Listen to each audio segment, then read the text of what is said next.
الحمد لله والصلاة والسلام على رسول الله وبعد. د سورة البقرة یوسل وپنځوستم آیت پورې خبره شوې وه، 157 نمبر آیت پورې. نن به شروع کوو انشاءالله د یوسل اته پنځوستم آیت نه، او اخرني آیتونو کې دو قسمه خبرې بیانې شوې وي. یوه دا چې د قبلې بدلیدل، او دویمه دا چې الله رب العزت د مؤمنانو تربیت وکړو چې په تاسو به قسمه قسم حالات راځي، تاسو به صبر کوئ او هر وخت به الله یادوئ، د هغه شکر به ادا کوئ. بیا منځ کې د هغه خلکو بدله او شان بیان شو، کم خلک چې صبر کوي په سختو په مصیبتونو کې. اوس مسله د صفا او د مروه به بیانوي. نو صفا مروه تعلق هم د قبلې سره دی، ځکه چې قبله هغه کعبه شوه، او کعبې ته چې کله سړی لاړ شي د حج او د عمرې دپاره، نو هلته یو عبادت راځي چې د هغې تعلق هغه د صفا او د مروه سره دی. نو ځکه خبره اوس د صفا او د مروه کوي. یو دا خبره یاده کوي چې موږ خو به شان نزول بیانو چې د آیت الله ولې رالیږلی دی، خو دا یاده کوي چې صفا مروه چې دې ته سعی ویلی کېږي، دا بغیر د طواف نه نه وي. لکه څنګه چې طواف هغه ته بغیر د سعی نه کولی شي، لکه یو سړی ځان له نفلي طواف کوي، هسې طواف کولی شي، صفا مروه لازم نه ده. هر چې سعی د صفا مروه نو دا بغیر د طواف نه دا نه کېږي. دویمه مسله دا ده چې دا بغیر د حج او د عمرې نه هم نه وي، لکه اوس طواف بغیر د حج او د عمرې نه کولی شي، سعی صفا مروه بغیر د حج او د عمرې نه نه وي. بله مسله دا ده په دې کې نفلي صفا مروه نه وي. لکه یو سړی اوس وایي زه نفلي طواف کوم، نو کولی شي، خو داسې نشي ویلی چې یاره زه د صفا مروه کې ځم راځم نفلي، نو هغې کې نفلي نه وي، هغه لازمي رکن، یا خو به رکن د حجي او یا به رکن هغه د عمرې. بغیر د دې نه عمره کېږي او نه بغیر د دې نه حج کېږي. صفا مروه کې تګ راتګ د دې نه بغیر نه عمره کېږي، نه د دې نه بغیر حج کېږي، خو دا نفلي نشتی، نه بغیر د حج او عمرې نشتی. بله مسله دې کې تګ راتګ دی، کعبې نه ګیر چاپېره ګرځېدل دي، او دلته ګرځېدل داسې دي چې ځې راځې به د صفا نه مروه ته، د مروه نه صفا ته، او دا اووه پیرې دي، اووه چکرې دي، د صفا نه مروه پورې یوه، بیا د مروه نه صفا پورې دوه، او په دې طریقې سره به اووه پوره کوې. بعض عوام چې په دې مسله نه دي پوه، هغوی پکې 14 پیرې هم ځي راځي. اگر که عجایباتو نه یو دا ده چې په دې امت کې یو مشر عالم تیر شوی دی، او د هغه دا قول دی، دا فتوه ده، وایي دا 14 پیرې دي. نو انسان ګوره که ډېر علم ورته الله نصیب کړي، کله سړي نه سهو او خطا هغه کېږي، نو هغه دا مطلب دی چې دا اووه پیرې دي، نو اووه پیرې د یو طرف نه بل ته دا اووه دي، بیا د بل نه د بل ته دا اووه دي، نه دا ټوټل او مجموعه د چکرو هغه اووه دي. یو ځای نه بل ځای ته دا یو شو، صفا نه مروه، مروه نه صفا بیا دا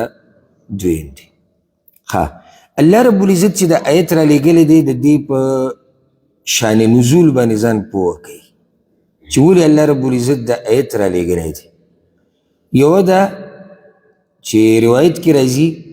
او ډېرو مفسرینو د آثار او روایت را نقل کړي دي چې دا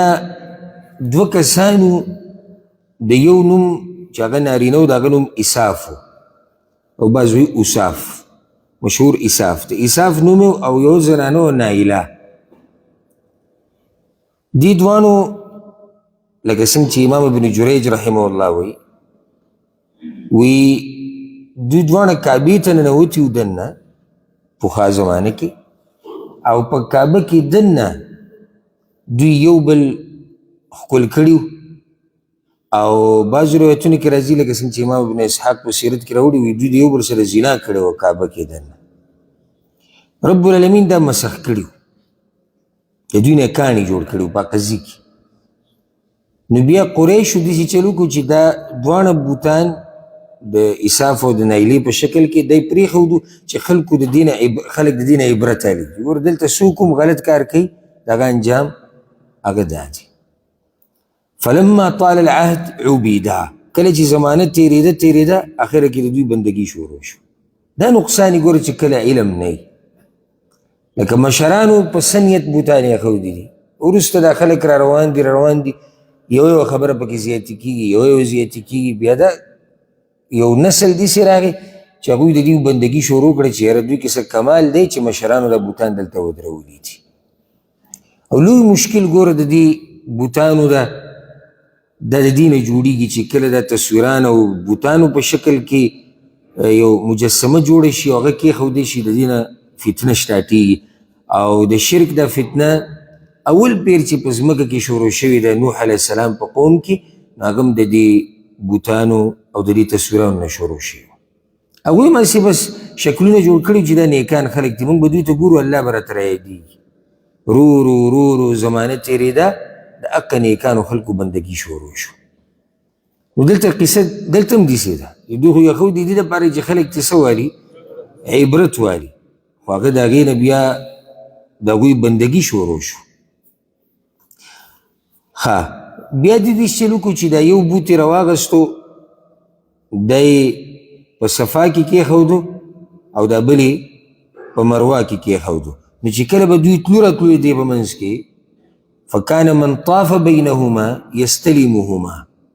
چې څوک به هم د دوی په دې منځ کې تو راتلو نه چې دې بوت ته به راورسې به ده به یې لاس راښکوي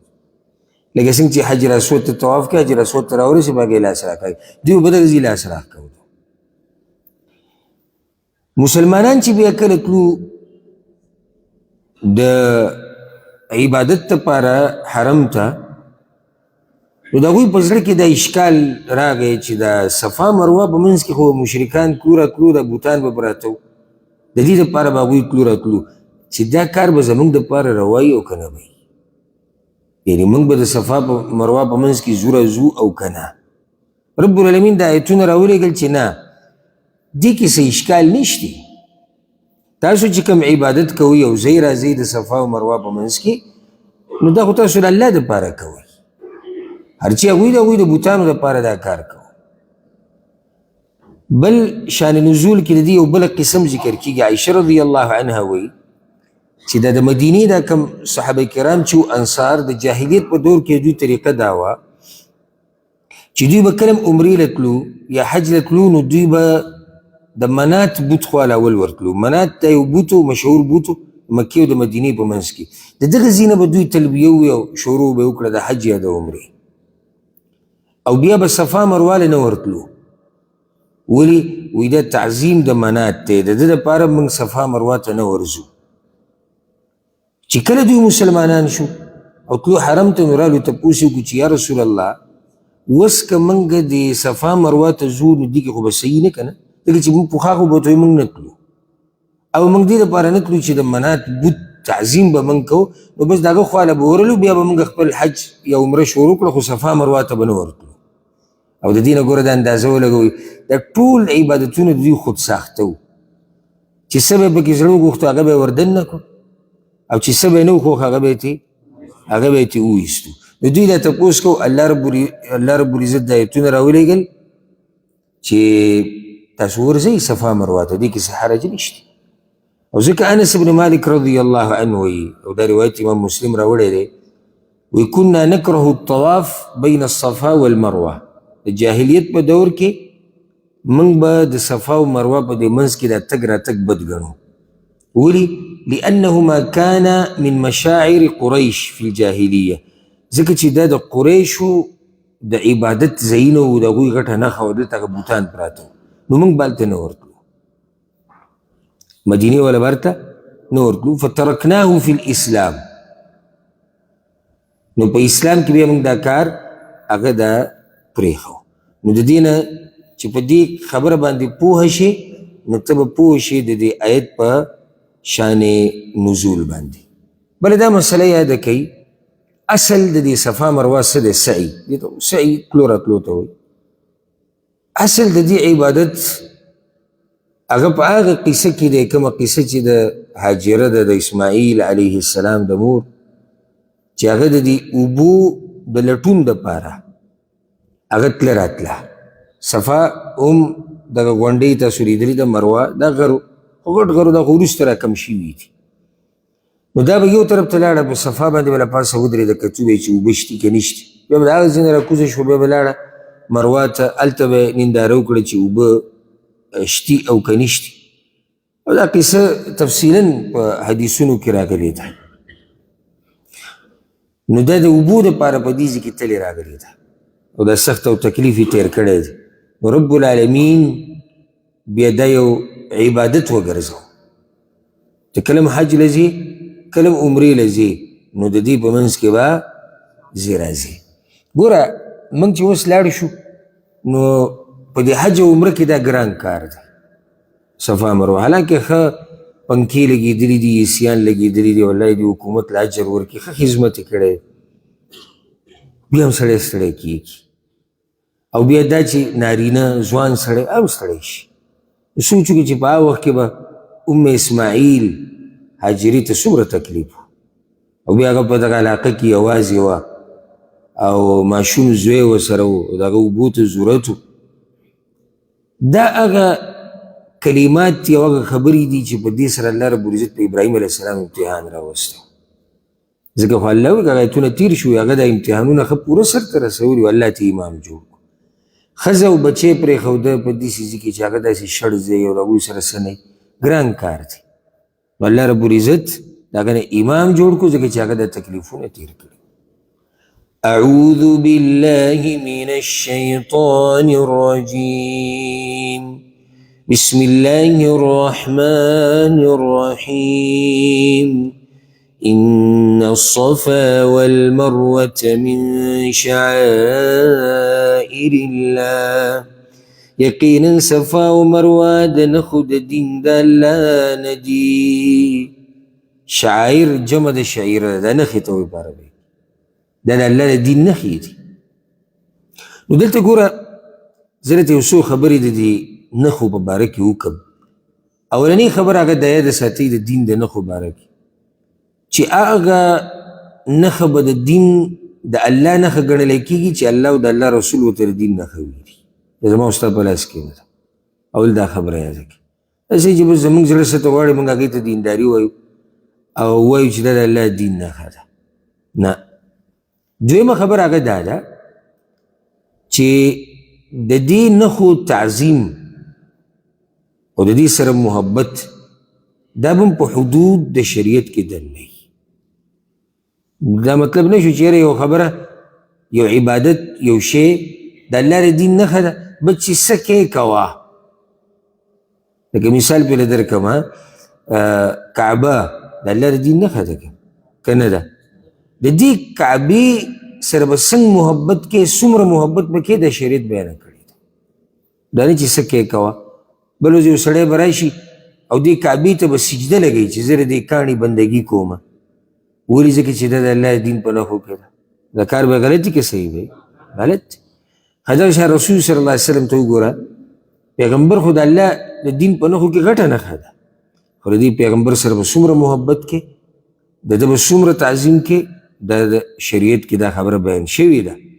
دا نه چې د الله د دین نښه ده بس چې څه کې کوه، نه، موږ به د حدودو خیال ساتو. د الله دین ډېرې نښې دي لکه د عبادات، حج او عمره، کعبه، صفا مروه، دا نور مشاعر چې کوم دي حج کې لکه مینا، عرفات، مزدلفه، قرآن، علما، انبیا، جوماتونه، قربانیانې، ټول د الله د دین په نښو کې دننه راځي. او الله رب العزت قرآن کې وایي سورة الحج کې به راشي ومن يعظم شعائر الله فإنها من تقوى القلوب. څوک چې د الله د دین د نښو قدر کوي او د هغې تعظیم کوي نو دا د زړه تقوا ده. فمن حج البيت او اعتمر، نو څوک چې حج د بیت الله کوي یا عمره کوي، فلا جناح عليه ان يطوف بهما، نو نشته هېڅ ګناه په ده باندې چې ځي راځي په منځ د دې دواړو کې. الله خبره واضحه کړه چې هېڅ ګناه نشته. حرج یا جناح دا ګناه ته هم وایي، دا تنګسیا ته هم وایي، عیب هم ویلی شي، حرج ورته هم ویلی شي. یعنې څوک چې د صفا مروه په منځ کې ځي راځي په داسې ګناه نشته، په داسې تنګسیا نشته، داسې عیب نه دی، داسې ناروا کار نه دی، بلکې دا خو عبادت دی د الله. صحیح د مشرکانو دلته چې کمې منډې والي دي او تلي راغلي دي د هغوی بل نیت. دلته زموږ نیت هغه د الله راضي کول دی او دا عبادت الله موږ ته ښوولی دی. دې نه یو بله فایده راووته، کیدای شي یو کار تم کې او کیدای شي هغه کار یو کافر او غیر مسلم هم کوي، نو ته به دا نه وایې چې یاره بس چې غیر مسلم یې کوم غیر مسلم یې کوي زه به یې نه کوم. کیدای شي ته چې کوم کار کوي چې غیر مسلم یې کوي دا زموږ په شریعت کې عبادت وي او موږ ته الله ویلي، نو د هغه نیت جدا دی، زموږ نیت جدا دی. موږ یې په دې کوو چې الله ته به ځان نږدې کړو. لکه ګوره د ږیره پرېښوده زموږ په شریعت کې دا عبادت دی، ږیره پرېښوده عبادت دی، نارینه زنانه دپاره، نارینهو دپاره. سیکان هم دا پرېږدي، دا هم ګوره هغوی دینداري ګڼي. په سیکانو کې چې کوم دینداری هغوی ږیرې پرېږدي، په یهودو کې چې کوم دینداری هغوی هم ږیرې پرېږدي. اوس د دې به دا مطلب نه چې سړی چې یاره موږ خو یې نه کوو ځکه چې سیکاني کوي یا ځکه چې یهودیاني کوي، هغوی خپله مسله ده، زموږ خپله مسله ده. موږ یې کوو د الله د راضي کولو دپاره او موږ ته امر شوی دی په دې باندې د الله د طرف نه او د الله د رسول صلی الله علیه وسلم د طرف. ومن تطوع خیرا، او چا چې په خوشحالۍ سره وکړه نیکي، فإن الله شاکر علیم، نو یقینا الله قبلونکی دی، پوهه دی. تطوع په اصل کې شریعت کې چې کله دا ټکي استعمالیږي نفلي عباداتو ته ویلی کېږي، خو ما خو وایي چې صفا مروه کې نفلي نشته. نو د دې مطلب دا دی اصل کې دې کې معنی دا پرته ده نه، یو د الله بندګي کول په فراخدلۍ سره، په خوشحالۍ سره. خیرا هر قسم نیکي، هر نیکي چې ته وکړې په خوشحالۍ سره او په پراخدلۍ سره، نو رب العالمین قبلونکی دی، پوهه دی. دې کې یو مسله هغه ده، کله چې د الله عبادت کوې که نه دا به په خوشحالۍ سره کوې. څنګه په خوشحالۍ سره؟ دا به بوج نه ګڼي. لکه یو نیم سړی عبادت کوي او تندی ترې وکړی، ته به وایې چې دې چې ته زموږ دپاره لګیا دی. لکه یو سړی مانځه روان یم، هلکه نو دا تندی دا سپین میلې ورې پړسولي دي او دا حالات ورې ستا دي. د الله بندګي چې سړی کوي ته و سړی خوشحاله چې زه د الله بندګي کوم. یو سړی مال لګوي د الله په لار کې، غریب له پیسې ورکوي او د غریب دې مخ ته ګوري نه. شتي داسې تاسو به لیدلي واله دا څه بندګي شوه د الله؟ عبادت ته د الله کې په دې طریقې کې نیکي چې کې په خوشحالۍ سره، په پراخدلۍ سره. او دې ته سړی ولې خوشحالۍ چې کله ستا په زړه کې دوه خبرې که نه دوه، ته به هرې نیکۍ ته خوشحاله. دا یاده که یوه چې ستا په زړه کې دی چې دا زه د خپل رب بندګي کوم، په دې ځای ته نږدې کېږم. دویمه چې ستا په زړه کې دی چې دا خو د الله احسان دی چې مالی د دې طاقت راکړو، نو بیا به ته نیکي په څه سره کې؟ په خوشحالۍ سره. وی الله شاکر دی او علیم دی. د الله نومونه خو موږ الحمدلله مستقل درسونو کې تفصیلا ذکر کړي دي. د شاکر یوه معنی د قبلونکي، یعنی ته چې د الله دپاره څه عمل وکړي الله یې قبلوي. معنی مه یېرېږه نیکیانې به دې قبلېږي، خو چې نیکیانې دي نیکیانې یي. دویمه خبره شاکر دویمه معنی دا ده په لږ څه باندې ډېر څه ورکوي، په لږ څه باندې ډېر څه ورکوي. نو رب العالمین تعالی په دې معمولي عبادت باندې ډېر څه درکوي ځکه چې هغه شاکر دی. دریو معنی دی کې دا پرته ده شاکر الله شاکر دی یعنی د هغه انسان پاک انسان باندې ثنا وي ښه صفت ولا بیاني تذکرې کوي څوک چې د هغه بندګي کوي لکه ګوره دې مخلوقاتو کې ته اوس چا دپاره څه کار وکړي نو هغه وایي زه ستا شکریه ادا کوم او تا ډېره منډه وواله او تا ډېر ښه کار ستا صفت کوي دغه شان رب العالمین د بنده تذکره کوي چې کله بنده د هغه بندګي کوي او په هغې یو مثال درله درکړم مثالونه پې نور هم شته لکه حدیث کې راځي چې کله چې حجیان د عرفات په میدان ولاړ او د آخري وخت شي نور ډوبېدو ته نږدې نو رب العالمین د دې بندګانو تذکره د ملایکو په مخ کې کوي وایي دا خړ پړ د څه دپاره راغلي دي او الله ته پته خو غواړي دا چې الله رب العزت غواړي چې د دوی تذکره وشي دا هغه شاکر ذات دی نو درېونه خبرې پکې دي الله عمل قبلی رب العالمین د لږ عمل په بدله کې ډېر څه ورکوي رب العالمین د دې بنده تذکره کوي علیم پوهه دی دی ولې دلته وایي چې پوهه دی ځکه چې مخکې تیر شو شاته چې څوک نیکي وکړي په خوشدلۍ سره په خوشحالۍ سره اوس الله ته پته دی چې دا بنده چې عبادت کوي دی ورته خوشحاله دی او که نه دی دا الله ته پته ده موږ ته خو د زړه پته نشته موږ خو ظاهر ته ګورو او رب العالمین ته پته ده چې د نه څه حالات دي ښه دلته اصل کې یو خبره یاده کوي رب العالمین دې آیت کې دا کوم چې بیان شو او د دې نه بعد چې کوم آیتونه دي یو څو په دې کې رب العالمین شپږ قاعدې بیانوي شپږ قاعدې بیانوي د صحیح ایمان د صحیح ایمان څو قاعدې او قوانین بیانوي شپږ چې مؤمنان به د دې شپږو خبرو خیال ساتي نو دا به صحیح ایمان والا څوک چې د دې خیال ساتي اولنۍ خبره دا بیان شوه اولنۍ قاعده دا بیان شوه چې صفا مروه په منځ کې تګ راتګ د مشروع دي د شریعت د طرف نه دې کې څه حرج نشته اگر که پوخا دي کې بوتان پراته وو دویمه قاعده به دا بیانېږي چې علم به نه پټوي علم به نه پټوي دریمه به دا بیانېږي چې د رب العالمین بندګي به یې کې یوازې کې څلورمه به دا خبره اوس بیانېږي روانو ایتونو کې چې د خپل بنده به د خپل رب سره داسې محبت کوي چې دومره محبت به د یو مخلوق سره نه کوي پنځمه خبره به دا بیانېږي چې هر انسان د خپل ځان ذمهوار دی شپږمه قاعده به دا بیانېږي چې یو شی حلالول او حرامول دا کار د چا دی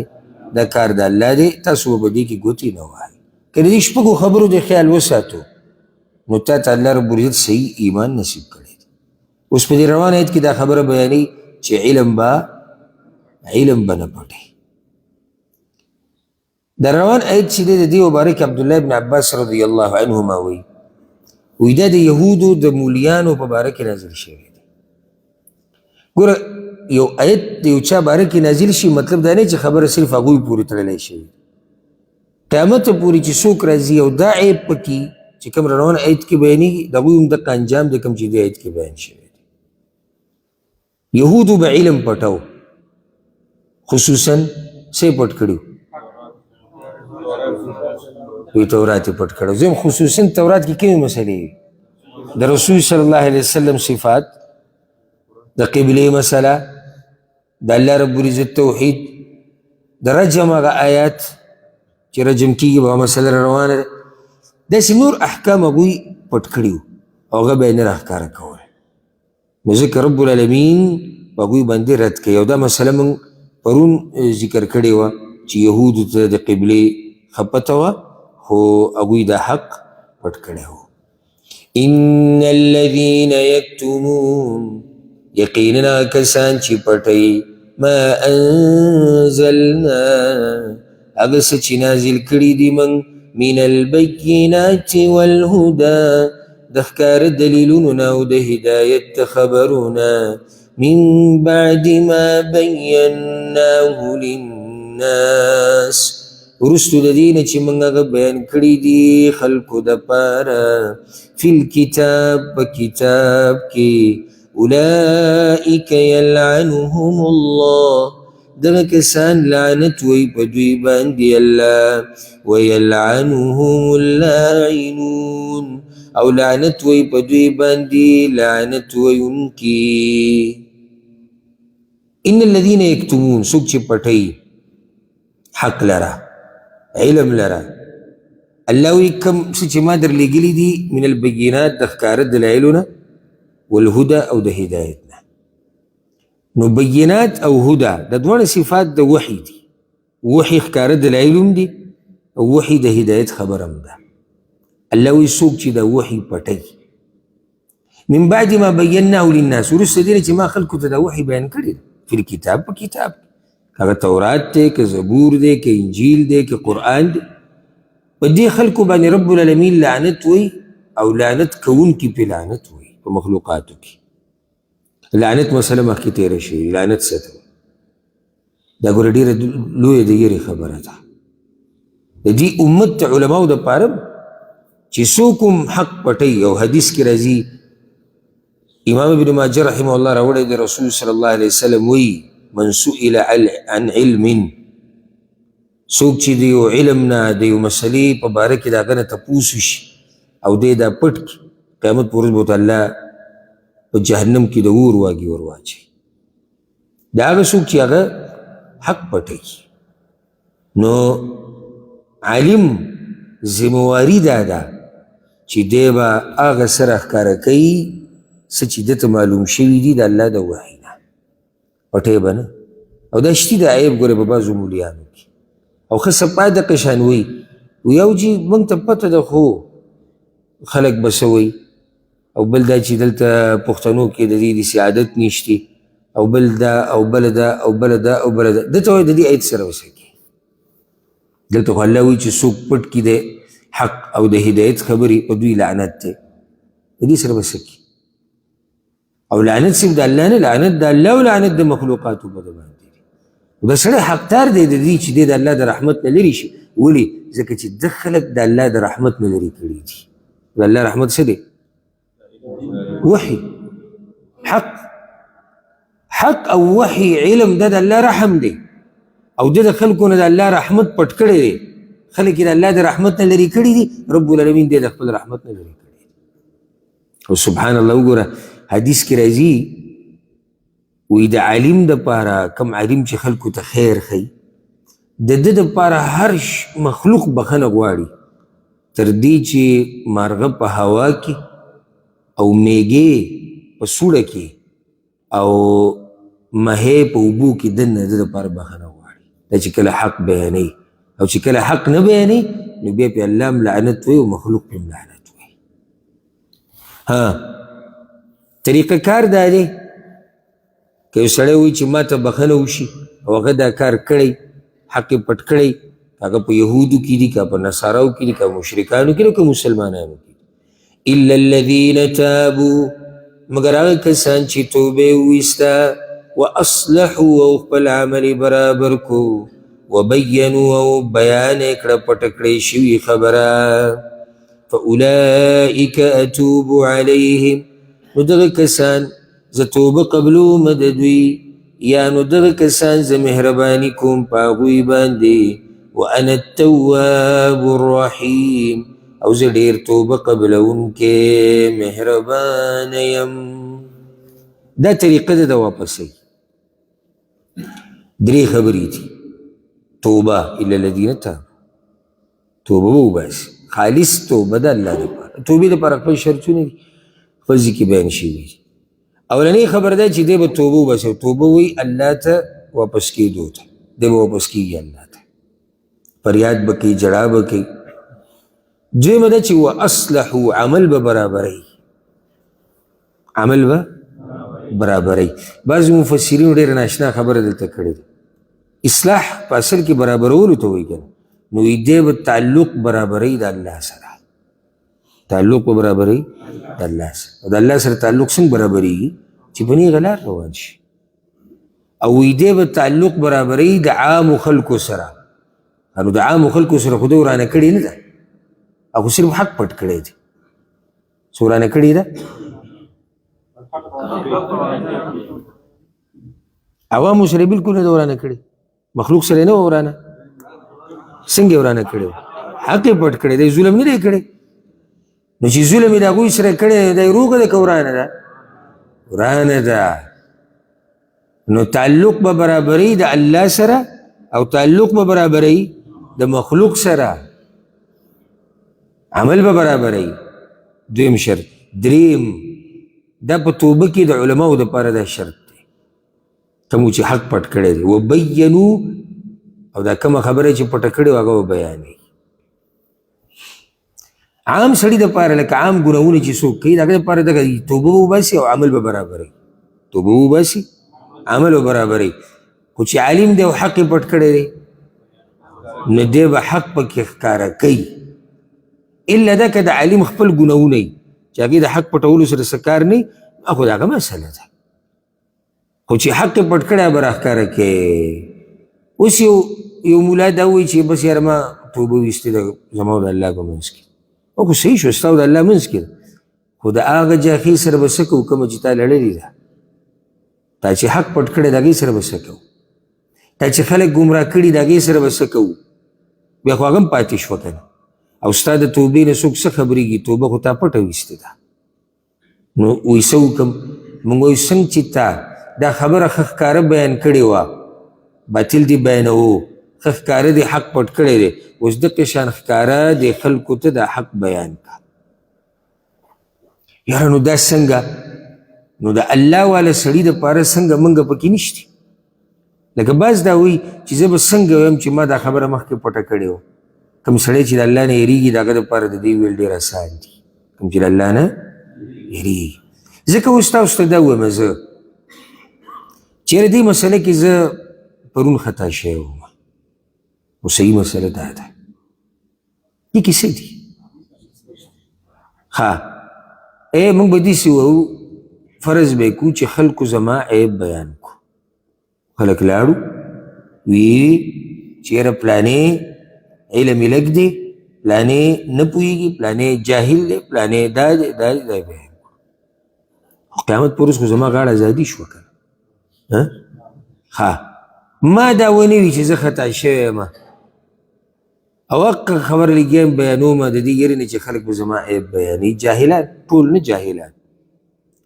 او د قیامت پر ورځ الله راونیوم، ما څه ګټه وکړه؟ ما خو هېڅ ګټه ونه کړه. صحیح ده چې خلکو زما عیب ونه وي، خو د الله نه به اوس ځان څنګه خلاصوم؟ نو د هغه لوی سوال نه چې د قیامت پر ورځ به کېږي د هغې نه ښه دا ده چې نن ما ورته ووایو چې زه په دې مسله نه پوهېږم، او دا خبره یاده کړه چې دا دې ووایي که نه رب العالمین به در عزت ښه ډېر درکوي.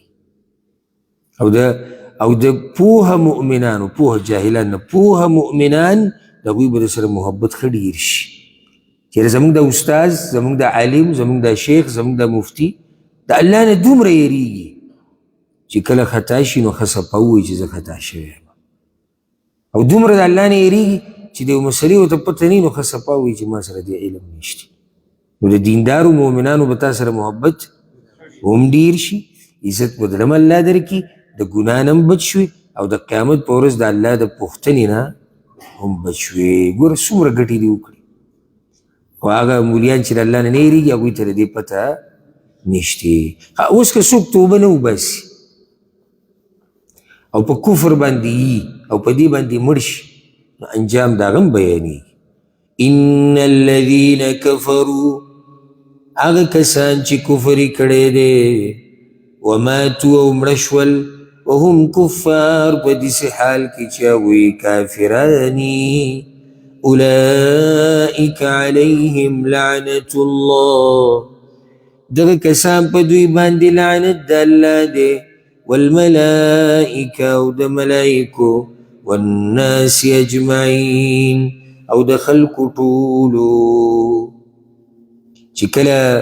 رب دله ناراضه وي که نه نو بیا ګوره انجام ته لعنت د الله، لعنت د ملائکو، لعنت د ټولو خلکو. خالدین فیها، همیشه به دوی په دې کې څه کې جهنم بس خو نه دی شوی، څنګه په جهنم په لعنت کې. فيها کې ضمیر لعنت ته راځي ځکه چې نږدې د لعنت خبره کیږي په دوی باندې لعنت دی د کوم وخت پورې همیشه به د الله لعنت دی دې نشي راوتی لا يخفف عنهم العذاب سپک به نه کړی شي د دوی نه عذاب کوم عذاب چې مقرر دی په هغې کې به سره ګزاره نه کیږي ولا هم ينظرون او نه به دوی ته مهلت ورکړی شي دوی ته مهلت نه ورکړی کیږي ولا هم ينظرون دي کې یو څو خبرې دي یادې ساتئ او زما ګوره دا کوشش دی چې دې کال له موږ به تفسیر ترجمه کې نوي څه وایو چې هغه مخکې دي بیان شي یو دا ولا هم ينظرون نه به دوی ته مهلت ورکړی کیږي یعنی دوی ته مهلت نه ورکړی کیږي چې دوی پکې توبه وباسي دا خو واضح ده دویمه دوی ته به مهلت نه ورکړی کیږي یعنی دوی ته دومره مهلت نه ورکړی کیږي چې دوی پکې لږ دمه شي د دې عذاب نه او بیا پې شروع شي نه عذاب به مسلسل وي درېیمه ولا هم ينظرون وی دا د نظر نه اخیستی شوی ولا هم ينظرون د نظر نه الله رب العزت په دوی ته د رحمت په نظر نه ګوري درېونه خبرې پکې دي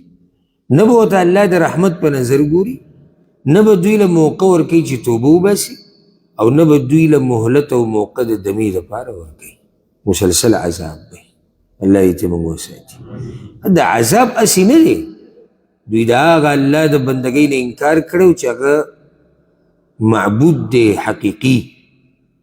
ځکه اوس د الله د توحید خبره کیږي ما تاسو ته یو څو قاعدې بیانېږي دوه بیانې شوې درېیمه قاعده د صحیح ایمان دپاره هغه قاعدة التوحید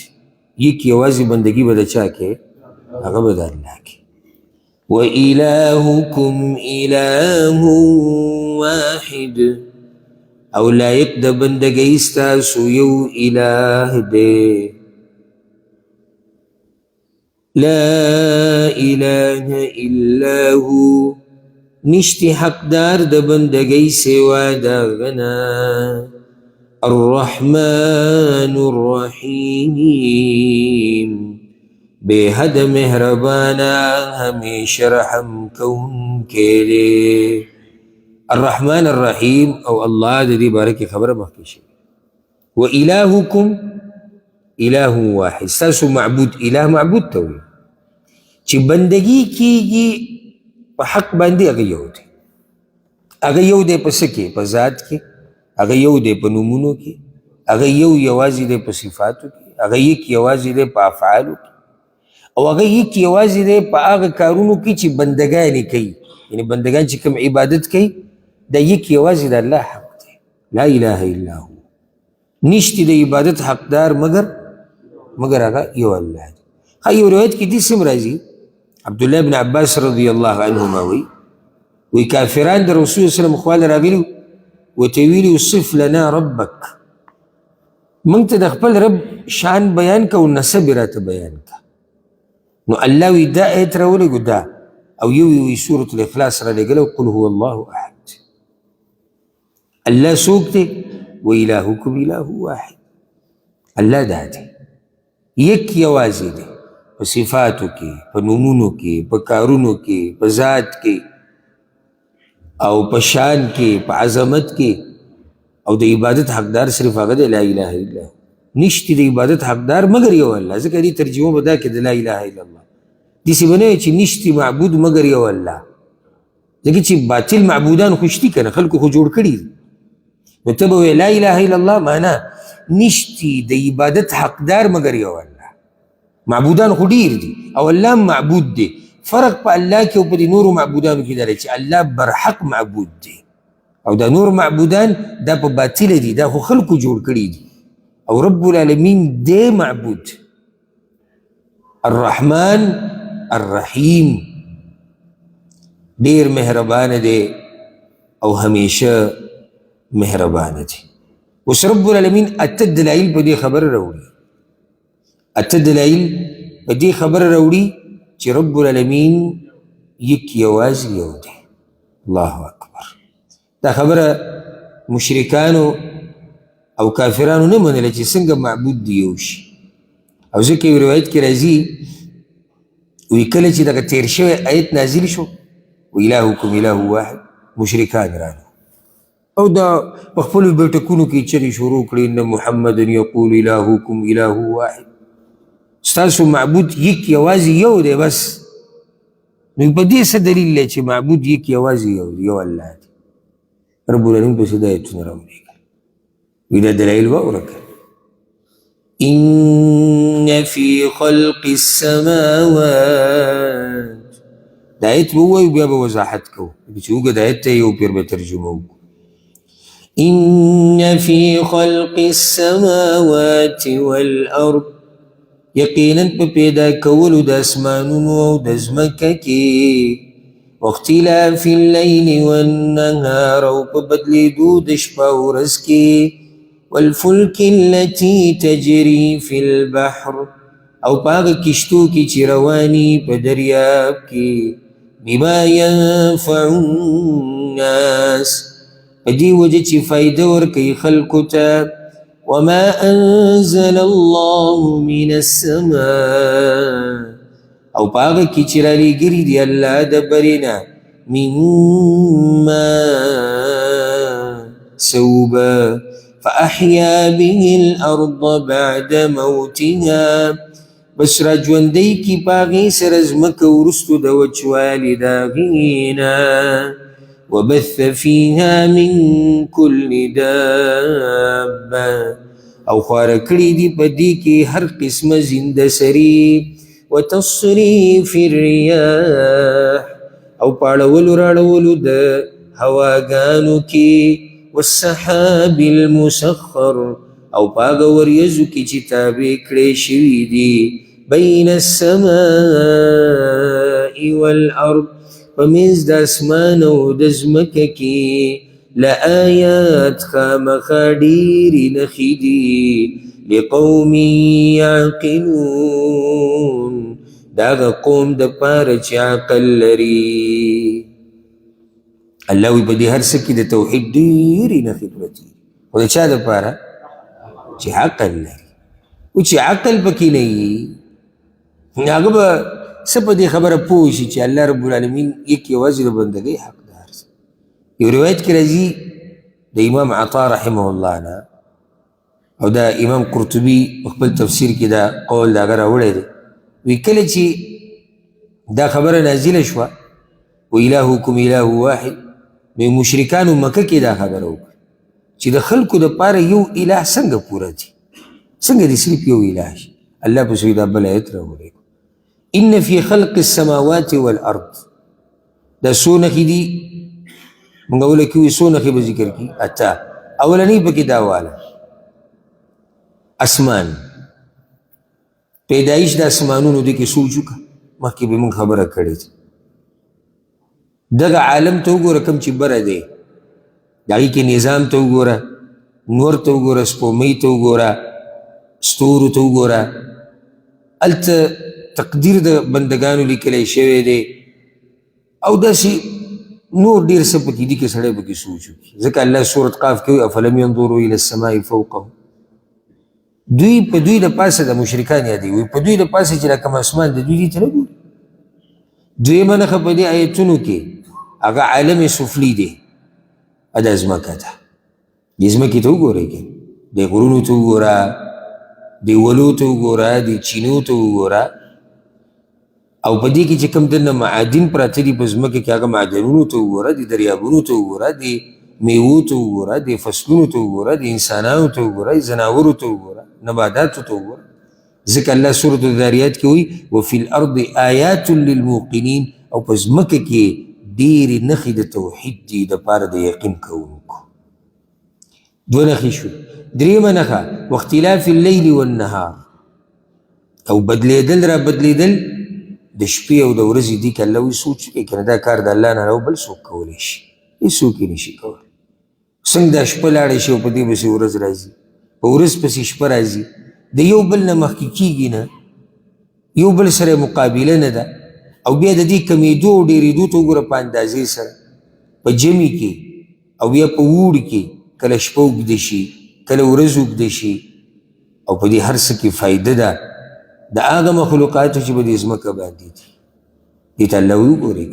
يكور الليل على النهار ويكور النهار على الليل، يولج الليل في النهار ويولج النهار في الليل. شپه په ورځ کې نه باسي، ورځ په شپه کې. نو دا درېیمه نښه شوه. څلورمه نښه څه ده؟ دا کشتۍ چې په دې دریابونو کې ګرځي بما ينفع الناس د خلکو دپاره، دې ته الله وایي سوچ وکړه که ستا دپاره دا دریاب مسخر کړی دی.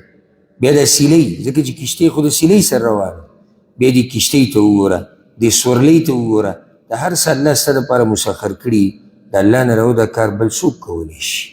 بل څوک یې کولی شي. وسخر لكم، سورة ابراهیم کې به راشي وسخر لكم الفلك لتجري في البحر بأمره. الله ستاسو دپاره دا کشتۍ مسخر کړي، تابع کړي دي، نو روانې دي په دریاب کې په امر د الله سره. او چې څو پورې الله غوښتلي دا ښه صحیح رواني، خو چې کله الله وغواړي چې د دې اتجاه دې بدله شي، د دې کشتو مخه دې بدله شي، بیا والله که څوک یې راټینګ کړي. تاسو خو ویډیوګانې لیدلي، اوس خو هر څه مخامخ ښکاره شو. دا کله په دریاب کې زلزله راشي که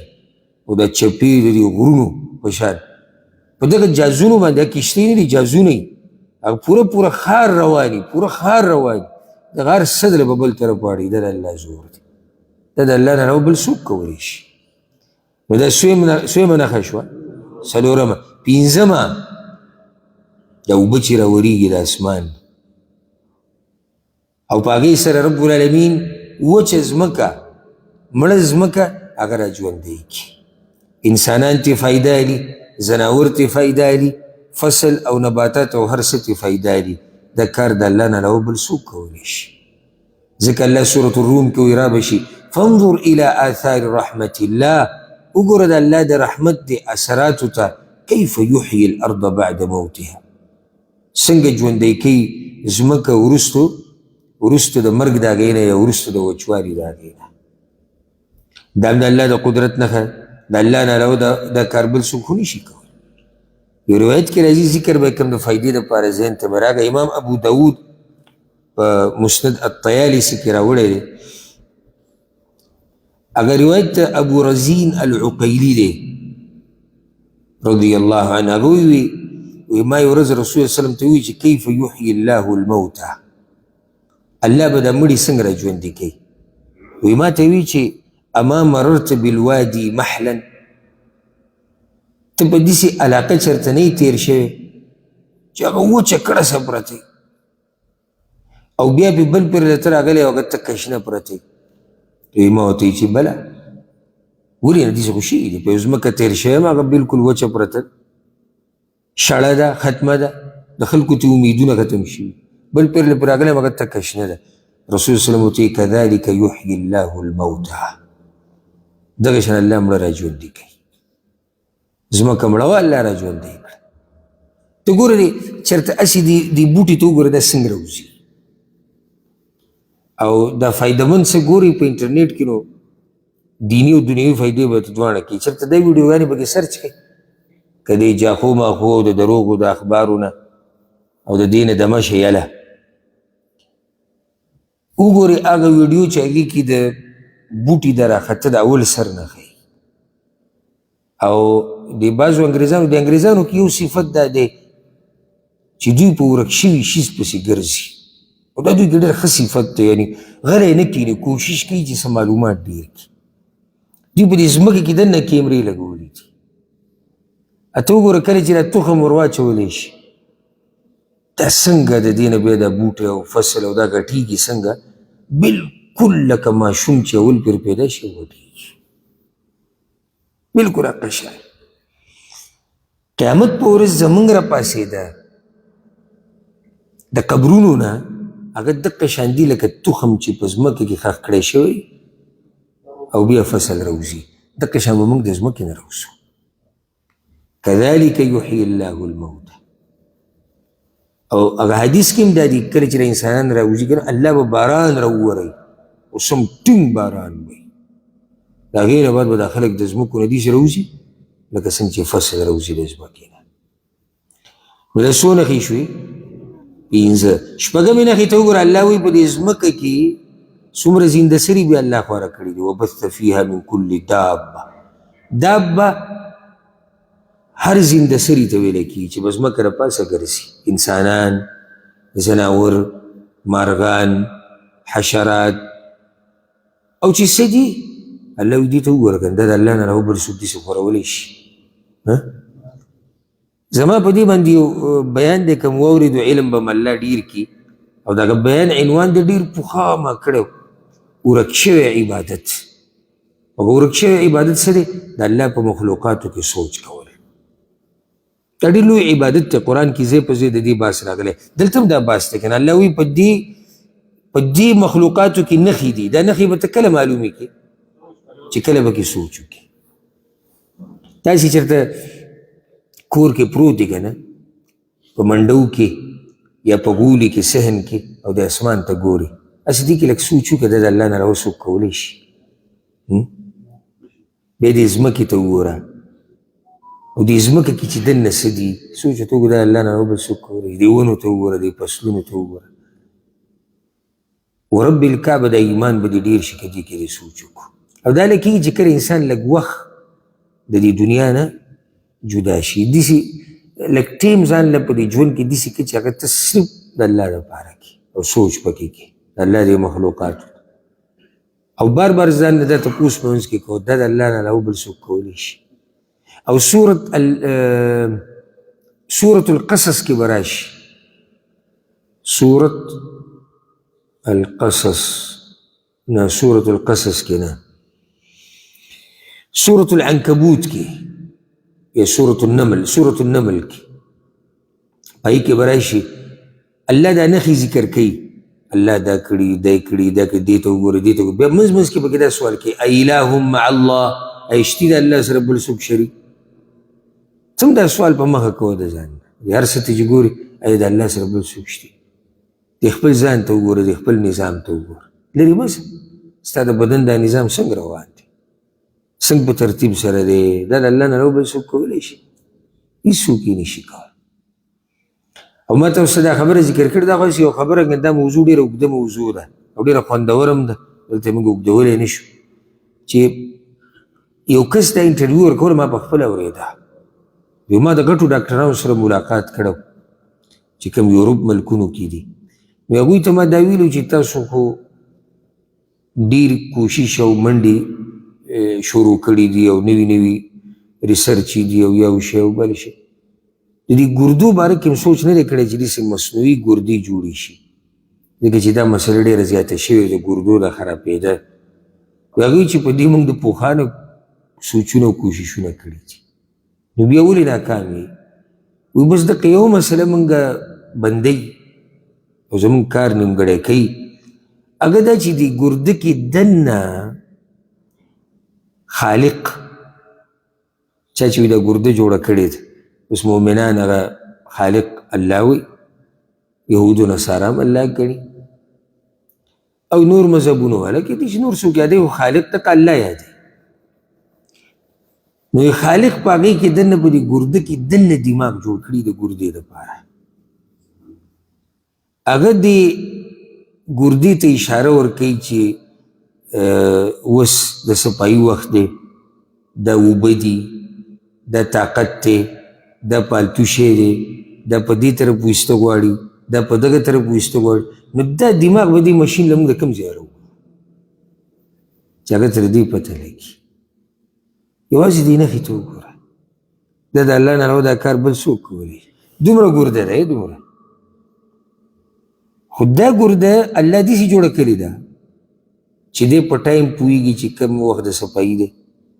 دته دا پته ده چې دې کې کوم شی ده چې څه دی بدن ته راوړو، دې کې کوم طاقت دی چې هغه طاقتور شیز دی، هغه پاتې کول غواړي، کم پالتو دی د بدن نه ویستل غواړي، کومه وینه ده، کم عام اوبه دي، هر څه ده پته. دا د الله نه علاوه بل څوک نشي کولی. اله مع الله، شتي د الله سره بل څوک نشته. نو څو نښې شوې؟ شپږ. وتصریف الریاح، دې سیلۍ ته وګوره که نه، الله یې چې ګرځوي را ګرځوي. الله اکبر. چېرته دې سیلۍ کې الله وایي سوچ وکړه،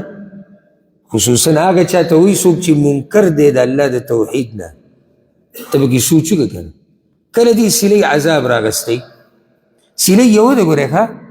خو کار ته یې ګوره کله عذاب راغستی او کله رحمت راغستی کله سیلې ګوره د رحمتي او کله سیلې د عذابي کله سیلې راشي وریځې وشړي د یو بل نه جدا کړي کله یو ځای کړي دا د الله نه یو بل څوک کولی شي او ښکاري نه ګورې دا سیلې ښه ښکاري نه او کله توده راشي کله یخه راشي کله درمیانه راشي الله اکبر او رب العالمین چې کله قرآن کې دا مخلوقات ذکر کوي که نه او د ځمکې او د اسمانونو د نظام جوړ د نظام خبره کوي نو بیا په آخره کې الله دا ووایي ذلك تقدیر العزیز العلیم الله وایي د هر څه ګورې هغه ذات په اندازه کړي دي چې هغه ډېر پوهه دی او ډېر زورور دی دا اندازه د الله نه نو بل څوک لګولی نه شي هېڅوک دا اندازه نه شي لګولی داسې په ترتیب سره من معمولی شیز په ترتیب نشو برابرولی او رب العالمین د دنیا دا نظام داسې جوړ کړی دی دا په دې آیت کې سویمه نښه شوه ومه اتمه تصریف السحب والسحاب المسخر بين السماء والارض الله وی دې وریځو ته به کوم ګوره کنه چې هغه مسخر کړی شوي دي معنی راټینګي کړی شوي دي د ځمکې او د اسمان په منځ کې د ځمکې او د اسمان په منځ کې مونږ خو دا سوچ کوو چې اسمان ته وګوره اسمان باره کې خبره وشو چې الله بغیر سترګو نه راټینګ کړی نو په دې منځ کې د وریځو ته وګوره کنه د برې نه څه شی نشته چې د وریځې راټینګې کړي لاندې نه څه شی نشته چې د وریځې ودرولې ده دا دقه یو الله کولی شي بیا وریځ یو قسم نه ده چې دا یو قسم وریځ ده نه دې کې قسمه قسم وریځې دي بعض هغه وریځې دي چې هغه د اوبو نه ډکې دي بعض هغه دي چې هغې کې اوبه دومره نشته بعض وریځې هغه تیاره جوړوي بعض وریځې هغه دي چې هغه صرف معمولي د نور پناه کوي او پټوي او دا قسمه قسم وریځې الله اکبر ځکه سورة الجاثیه کې به راشي الله وایي وتصریف الریاح آیات لقوم یعقلون دا وریځې د دې د خوځول را خوځول د دې د چلول را چلول ابروز ما تاسو ته خبره ذکر کړې وه چې دا وریځې ولې اواز کوي ځکه چې یو ملک پرې مقرر دی او د هغه سره د اوسپنې سټک دی یا د اوسپنې لوړ دی ورسره او هغه پرې شړي را شړي دا را شړل د یو ځای نه بل ځای ته د الله د علاوه بل څوک نشي کولی او که تاسو په جازونو کې سفر کړی که نه کله چې دا جاز بر رواني او سړی د کړکۍ کې وګوري د وریځې د غرونو په شان ښکاري بلکل سړی ګورې کله دا سوچ وکړي چې زه په غرونو کې روان یم هغه د وریځو کې روان تک سپین غرونه ته به وایي چې د واورو غرونه دي د طاقت یک یوازې د الله دی تصریف السحب نو څو نښې شوې اته بیا یې درته ویمه ځمکې او اسمان شپه ورځ کشتۍ او د هغې نه چې خلک دا فایده اخلي باران ځمکه را ژوندي کېدل په ځمکه باندې زنده سري خورېدل او تصریف الریاح سیلۍ ګرځېده را ګرځېده او دغه شان په آخره کې وریځې او د دې خبرې ښه تفصیل به دا به راځي په سورت ابراهیم کې دا درې قاعدې شوې د څه دپاره د صحیح ایمان دپاره څلورمه قاعده چې الله رب العزت ذکر کړې ده هغه دا چې بنده به د خپل رب سره داسې محبت کوي چې دومره محبت به دی د یو مخلوق سره نه کوي که غواړي چې ایمان دې صحیح او ما تاسو چې د صحیح ایمان قواعد ذکر کیږي څلورمه قاعده په قاعدو کې دا ده چې د الله سره به دومره محبت کې چې دومره به د یو مخلوق سره نه کوي مخلوق ټول یادوم مور پلار سره هم دومره محبت نه کوي بچی سره دنیا سره ملګري سره تر دې چې رسول صلی الله علیه وسلم سره چې محبت کې هغه هم د هغه محبت نه به په مرتبه کې کمی کم محبت چې زمونږ د الله سره دی ولې ځکه چې موږ چې د رسول صلی الله علیه وسلم سره کوم محبت کوو دا هم د دې د لاسه کوو چې زمونږ د الله سره محبت دی او الله د دغه بنده سره محبت کوي نو د الله د محبت د لاسه هغه موږ ته دومره محبوب دی او ګران دی او نو دا د کوم ځای بیا انصاف شو چې یو سړی راولګي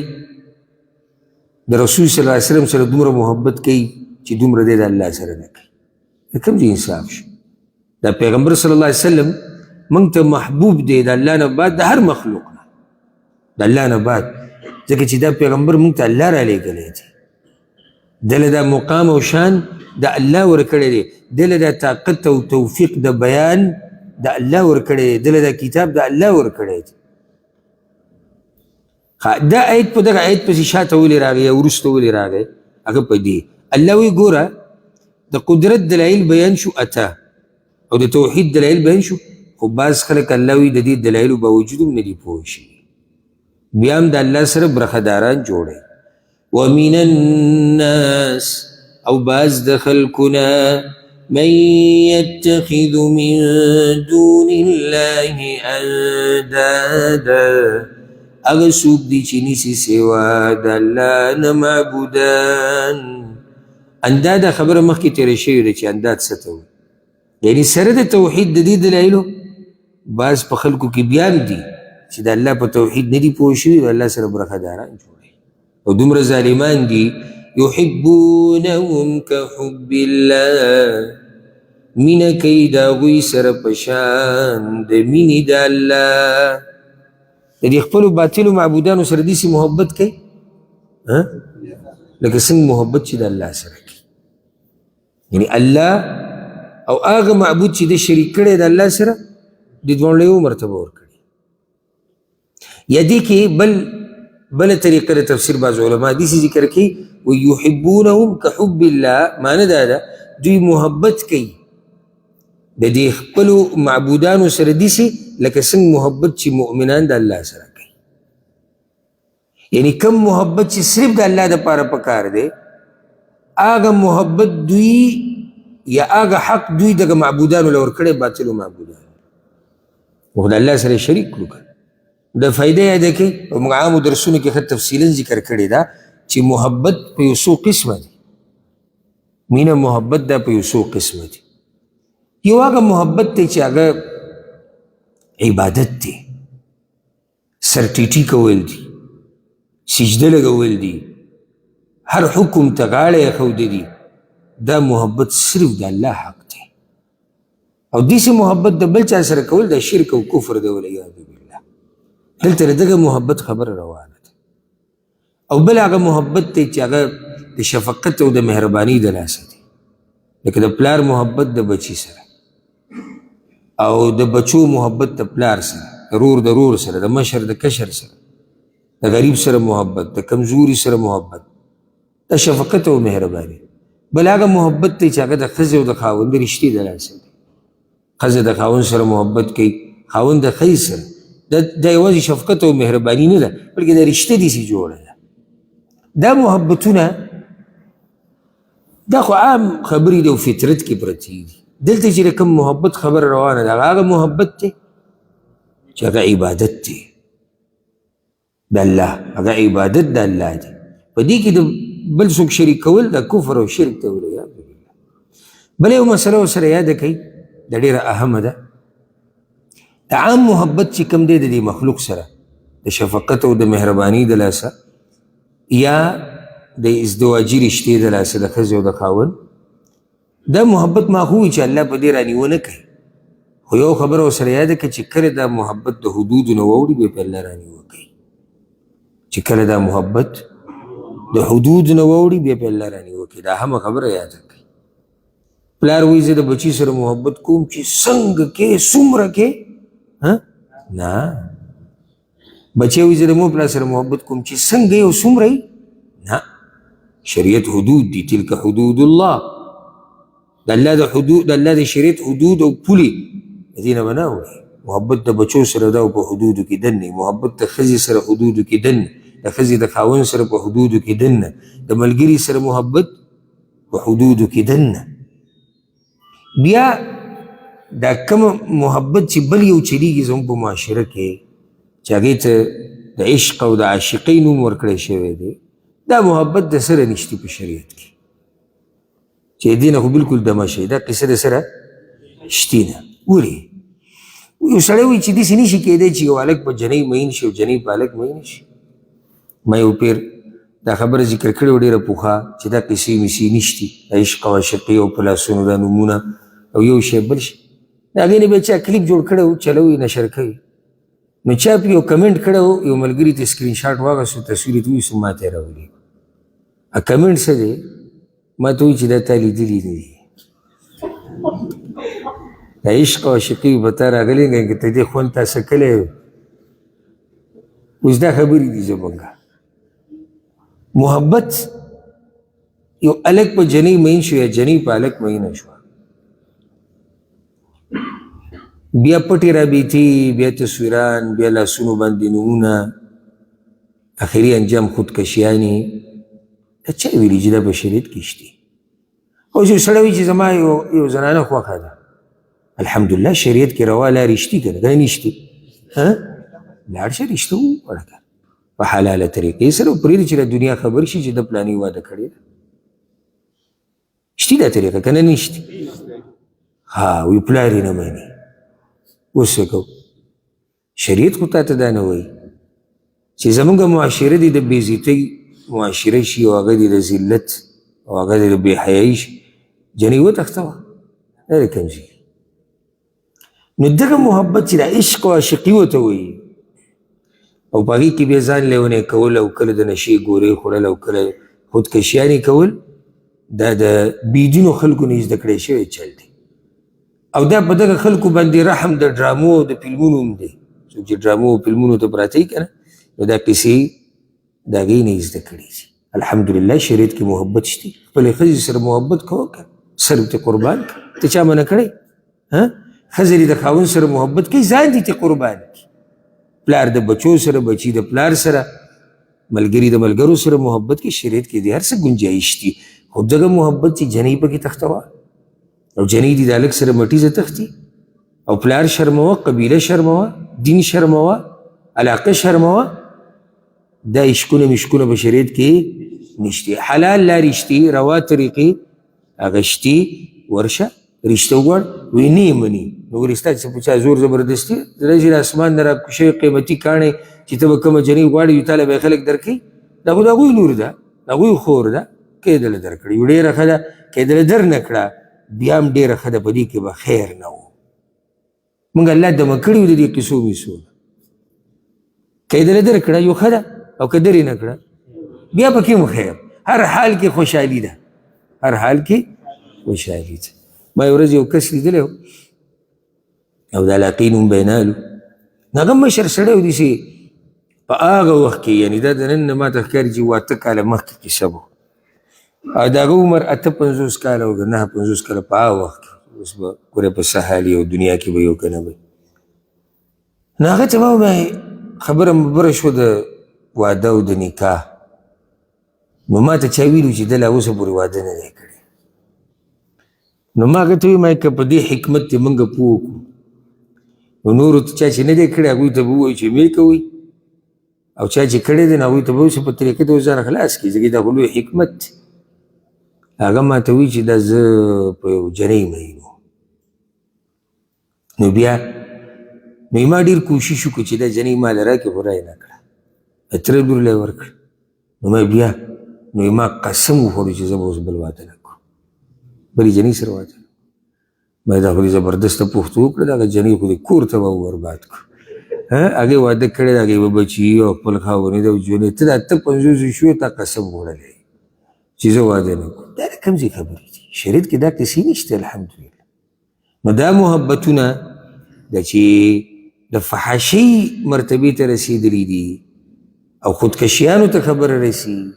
او ظلم ته پکې رسي او بېعزتۍ ته رسي دا په شریعت کې نشتي. ورسره دا زما نصیحت والی دی ورور دی یو مشر دی یو کشر دی یو ملګري که غواړي چې دا دروازه بندې شي معاشره کې که نه نو خپلو کشرانو دپاره چې څومره زر د واده بندوبست کولی شي ویې کوي ځکه چې نن سبا هغه پخوانی دور هم نه دی حالانکه هغه پخواني دور کې د عشق او د عاشقۍ دا قصې وي د لیلا مجنون دور ته وګوره دا څومره پخوانی دی دا نه چې دا قصې نه وي خو اوس قصه ښه ورانه په دې شوه ځکه چې دا موبایل او انټرنیټ او رابطې اسانې شوې نو دا درته زما یو د زړه نه نصیحت او خیرخواهي ده که اوس هم رسي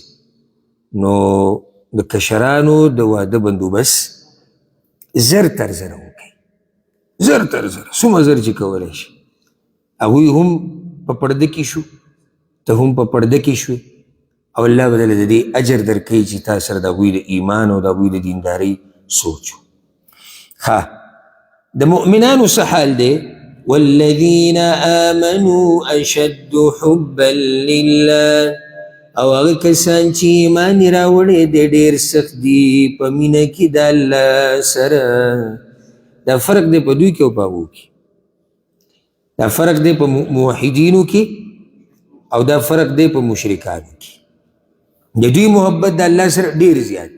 اشد حبا لله. د دې دوه مطلبه کیدی شي، یو دا چې د مؤمنانو محبت د الله سره د دغه محبت نه زیات دی کم محبت چې د مشرکانو د الله سره دی. څه دلیل دی چې زیات دی؟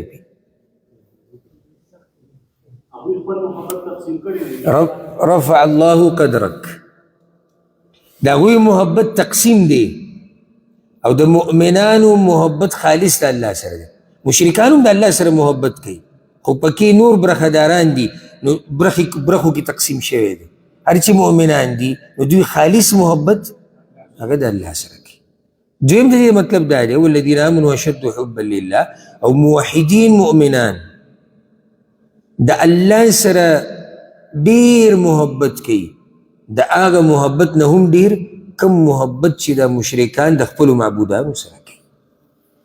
څنګه؟ په دې څه دلیل دی چې زمونږ محبت د الله سره ډېر دی د هغه محبت نه چې د مشرکان د خپلو معبودانو سره کوي.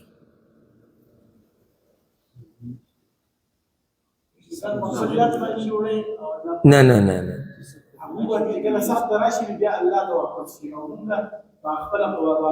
دا کیدی شي، دا په یو دلیل شي کیدی شي، یو دین یو بل شي. یو دا چې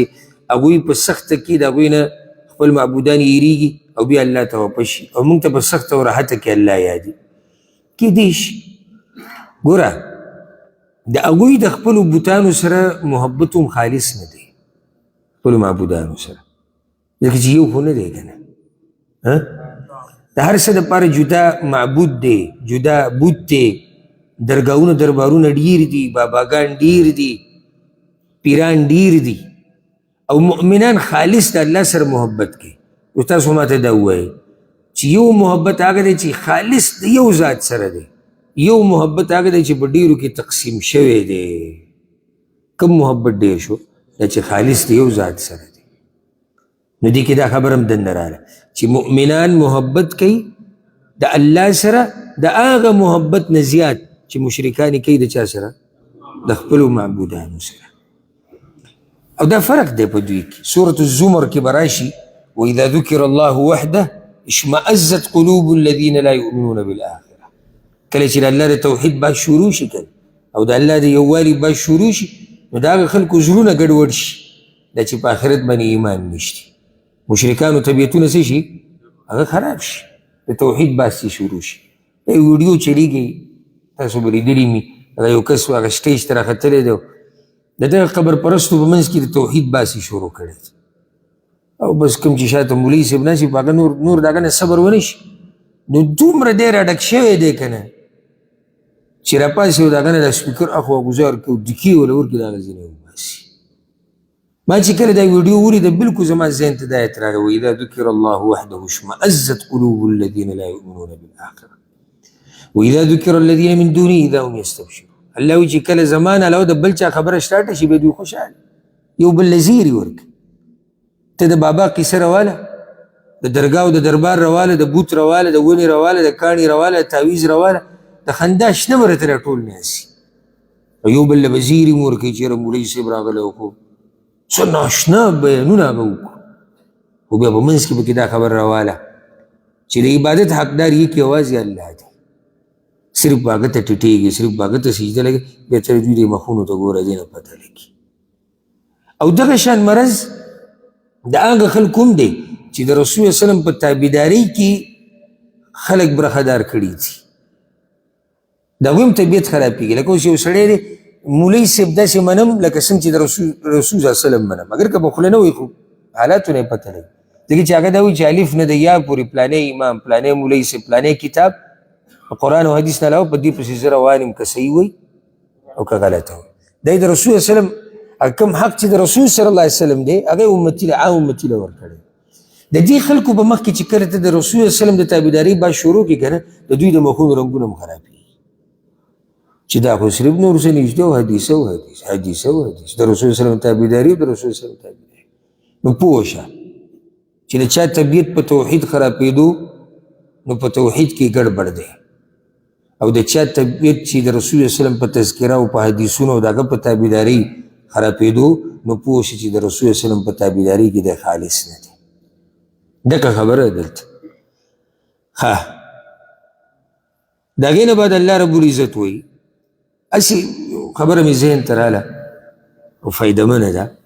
زمونږ محبت د الله سره د موحدینو او محبت د مشرکانو د خپلو بوتانو سره فرق ته ګوره. یو قصه داسې ذکر کېږي د امرؤ القیس په باره کې. امرؤ القیس مشهور سړی تاریخ کې تیر شوی دی. د ده یو پیر د بنو اسد خاندان سره اراده وه د ده چې د هغوی سره جنګ وکړي.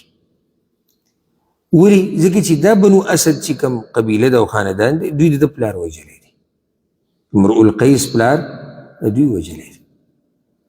نو د مشرکانو دا طریقه و قرآن کې به رام شي دوی به غشي اچول، حیل دی که نه، منګي ته به غشي ور واچول د بوت په نوم چې کوم یو به راوختو هغه کار به یې کو. نو دی په هغه مشهور بوت باندې تیر شو چې هغه ته ویل کېږي ذی الخلصه. دا مشهور بوت دی په تبال علاقه کې د مکې او د یمن په منځ کې. دی په هغه طرف باندې تیر شو چې دا بوت یې ولیدو راشي یاره چې دلته دا قصه معلومه کړو چې زما تله ښه دي او که نه دي. نو د یو پیر دا غشي ور واچول، په یو یې لیکلي وې که په بل یې لیکلي مه کوه، یو خالي و. اول پیر دغه غشي راوختو ویې مه کوه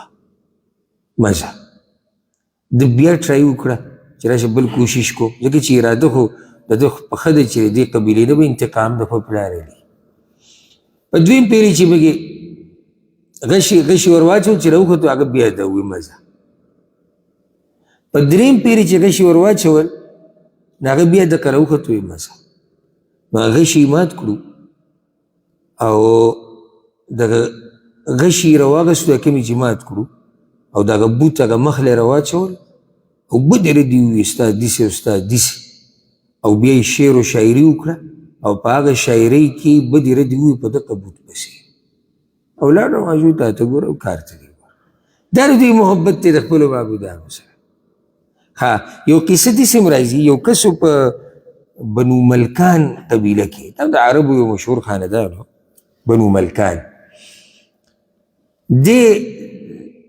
د جدي چې دا کوم دریاب دی د دې په دې ساحل باندې په غاړه باندې یو مشهور بوت دلته پروت. نو د دې سره اوښان روان، اوښان یې ځان سره روان کړي و، روان و په دغه طرف باندې دریاب په دې غاړه، ځکه بوت په دې خوا ورغی. بس یې چلو شو سبحان الله. خو دې اوښانو چې دا بوت ولیدو یو بس منډې شروع کړه، وترېدو او کاواک شو. نو هغه ډېر سخت غوسه شو، ځکه چې دا اوښان به څنګه راټینګي، دومره اوښان دي او دا خو ځان سره ډېر شی روان کړي. بس هغه ټول اوښان یو په دې طرف بل په دغه طرف دې بوت ته لیدو سره. نو هغه ډېر سخت غوسه شو او یو کاڼی د ځمکې نه راواغېستو او دغه بوت یې پرې وویشتو او بیا یې شعر و شاعري وکړه او د دغه بوت سپکاوی یې پکې وکړو. وایي دا داسې زموږ اوښان دي ویې راوړي. دا د دوی محبت دی د چا سره؟ خپلو معبودانو سره. ښه قصه د عمرو بن الجموح ابله زما بیان کړه. د سپي سره د هغه کوم بوت چې بندګي کول هغه د سپي سره په کوهي کې پروت دی. بیا هغه داسې چل هم منځ کې کړی و. دا دوه درې پیرې چې د ده نه د صحابه کرامو او د ده زامن پکې وو هغوی چې دا بوت په پټو د بیا داسې چل وکړو چې اوسپنه د اوسپنې یو څه شی یا یو لوړ هغه یې رااخیستی او د ده په دې اوږه یې ایښودی و، د دې بوت په اوږه یا کشۍ څه شی داسې تبر، بعضو کیسو کې راځي تاریخ کې تبر یې ورته په غاړه ایښودی. نو دی ورته په دې ایښودی چې که سهار له دغه یا د شپې دغه کسان پسې راځي نو چې دی چې ځان خو بچ کړي چې ونه شو اخره کې درکېږي وي زما دې په الله قسمي هغه مشهوره خبره کړې وه وي زما دې په الله قسمي که چېرته ته په رښتیا حقیقي معبود وې که نه نو نن به ته او دا سپی یو ځای په دې کوی کې نه وی پراته خو تا کې چل دی نو یو دا محبت دی او یو محبت د موحدینو دی د خپل رب سره ځکه اوس الله یری ګوره ولو یرى الذین ظلموا او که چېرته پوهېدی هغه کسان چې ظالمان دي اذ یرون العذاب کله چې وویني دوی عذاب لره ان القوة لله جميعا چې بېشکه طاقت ټول الله لره دی وان الله شدید العذاب او بېشکه الله سخت عذاب واله دی بیا هغه خبره درته کومه چې څو پورې تفسیر ته نه ناست په ترجمه نه پوهېږي دا ترجمه ورته دي خو څو پورې د دې وضاحت نه شوی که نه د هغه وخته پورې ما ته په دې باندې نه پوهېږو مختصر خبره به وکړو ځکه چې 100 منټه پاتې دي ولو یرى الذین ظلموا او که چېرته پوهېدی یا که چېرته ویني هغه کسان چې ظالمان دي ظالمان یعنې مشرکان دي دا خبره یاده کړئ رؤیت په عربۍ کې دا په دوه قسمه یو شی لیدل رؤیت چې موږ دا په دوه قسمه یو رؤیت دا په سترګو لیدل او یو رؤیت د علم دی که دلته دا دواړه خبرې موږ والو نو بیا به مطلب داسې راوځي یو دا که رؤیت موږ د پوهې والو نو بیا مطلب به دی که پوهېدی ظالمان خلک ولو یرى الذین ظلموا او که چېرته پوهېدی ظالمان په څه خبره باندې پوهېدی که چېرته دوی پوهېدی په دې خبره چې ټول طاقت الله لره دی او د الله عذاب ډېر سخت دی نو دوی به دا شرک نه وی کړی دوی چې په دې شرک کې اخته دي نو دوی په دې خبره باندې نه دي پوه شوي چې طاقت خالص ټول د الله سره دی او عذاب د الله ډېر سخت دی نو بیا به دوی د دغه عذاب نه د بچ کېدو دپاره د غیر الله بندګي نه کولی نه به د الله سره نور څوک برخداران جوړولی او که رؤیت هغه والو یعنې په سترګو باندې لیده نو بیا به مطلب دې شي ولو یرى الذین ظلموا که چېرته لیدی دی ظالمانو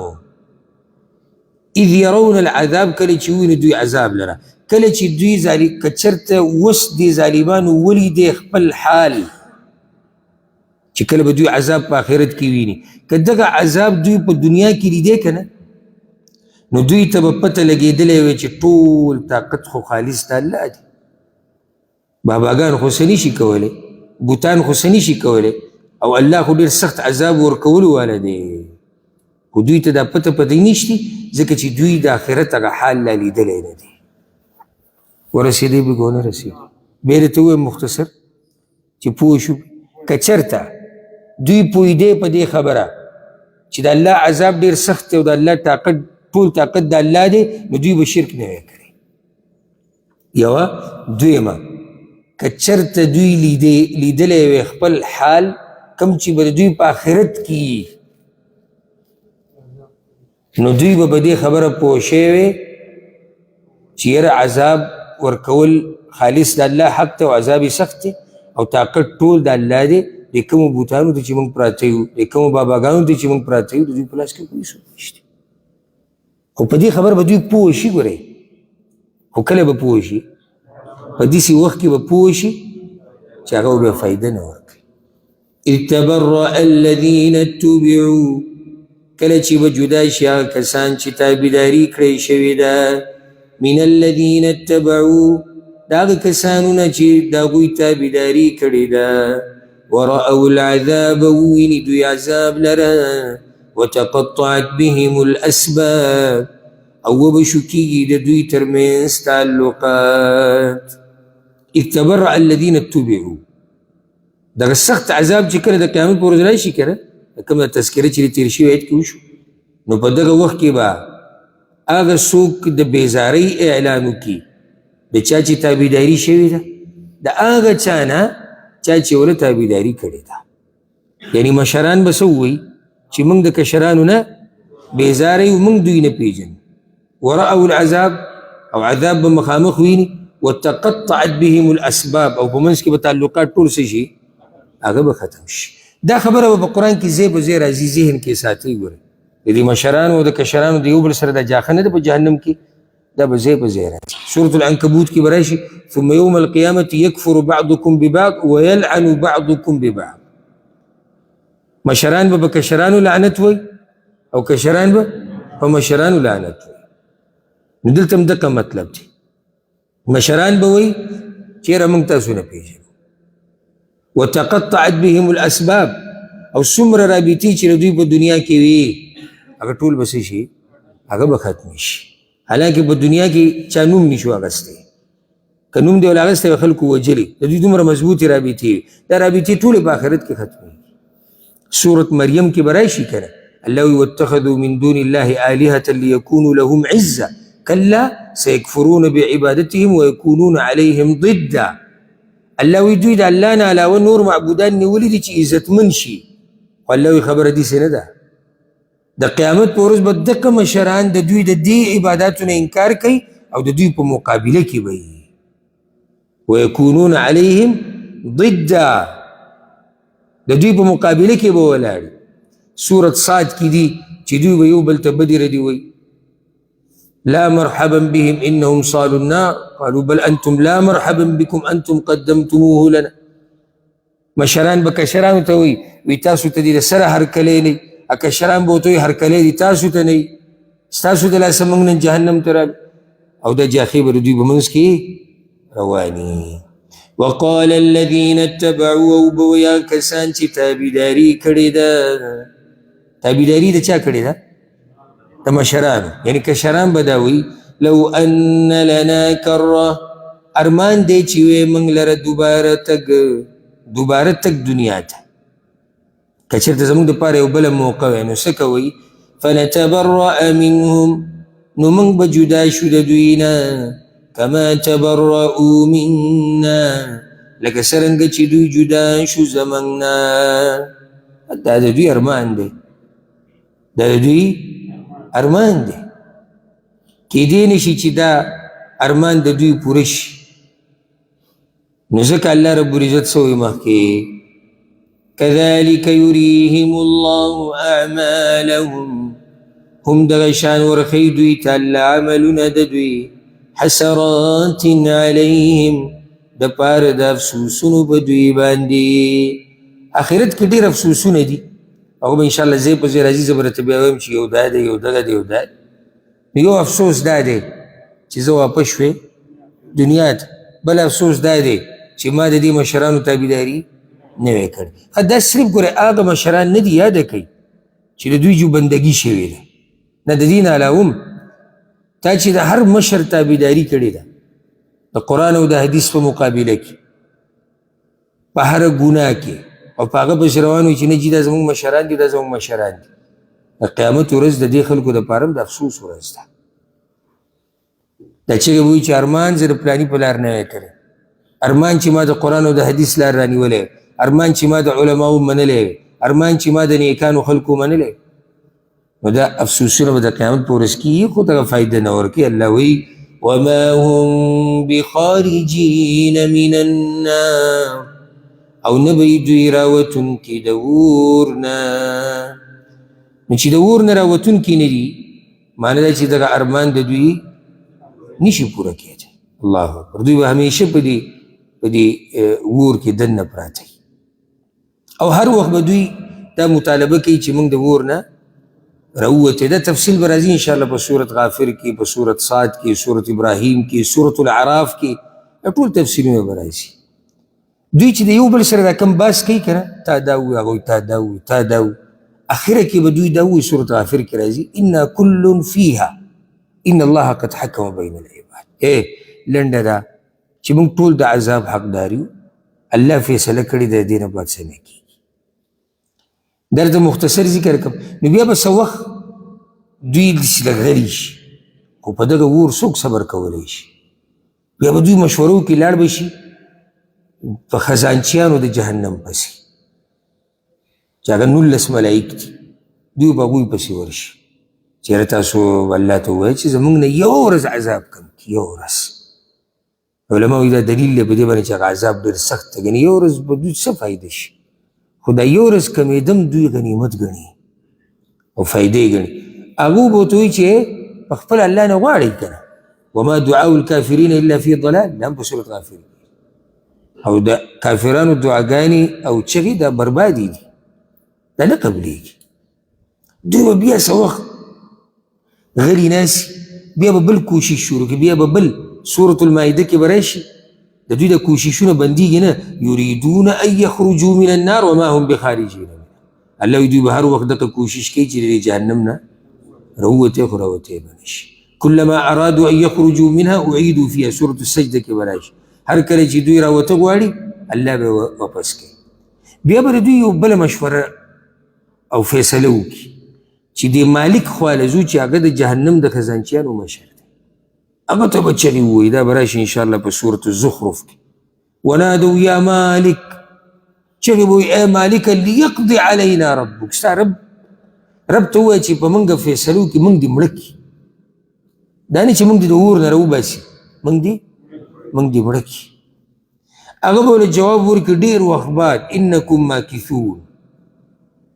تاسو په جهنم کې همیشه دپاره پاتې، راوتو څه دغه نشته. بیا به د عذاب روانې اخره کې ونشي، دوی به الله ته ووایي. سورة المؤمنون کې به راشي، دوی به الله ته ووایي چې موږ راوباسه. الله به ورته اخسئوا فیها، کورې شئ ولا تکلمون، ما سره به ګوره خبرې نه کوئ. د دې نه بعد د دوی قصه بالکل ختم. او اخري نتیجه هغه دا ده. الله اکبر، حدیث کې راغلی دي او اواز به وشي یا اهل النار خلود بلا موت. ای جهنمیانو واورئ اعلان د الله له طرف نه، همیشه به په جهنم کې یئ، مرګ هم لاړ ختم شو، مرګ به نه راشي. بس د دوی کوششونه ټول ختم، خپل منځ کې جګړې هم ختمې، هغه خزانچیانو ته چې ووایي هغه هم کار ونه شو، مالک ته ووایي کار ونه شو، الله ته ووایي کار ونه شو. اخیری نتیجه اعلان د الله له طرف نه چې مرګ هم ختم شو، همیشه دپاره به جهنمیان جهنم کې او جنتیان به په جنت کې. سورة الزمر کې به راشي قیل ادخلوا ابواب جهنم خالدین فیها، الله به ورته ورننوځي د همیشه دپاره. نو دا موږ 15 قاعدې نن ذکر کړي د صحیح ایمان دپاره. شپږمه قاعده او اخرنۍ دا به سبا ذکر کوو. التحلیل والتحریم حق الله وحده، یو شی حلالول یو شی حرامول دا خالص د الله حق دی، دې کې د بندګانو څه برخه هغه نشتی. نو انشاءالله سبا به شروع کوو د 188 نمبر آیت نه. الله رب العزت تی من د آخرت د سختو د عذابونو نه په امن و امان کې وساتي. هذا والله اعلم وصلى الله وسلم على نبينا محمد.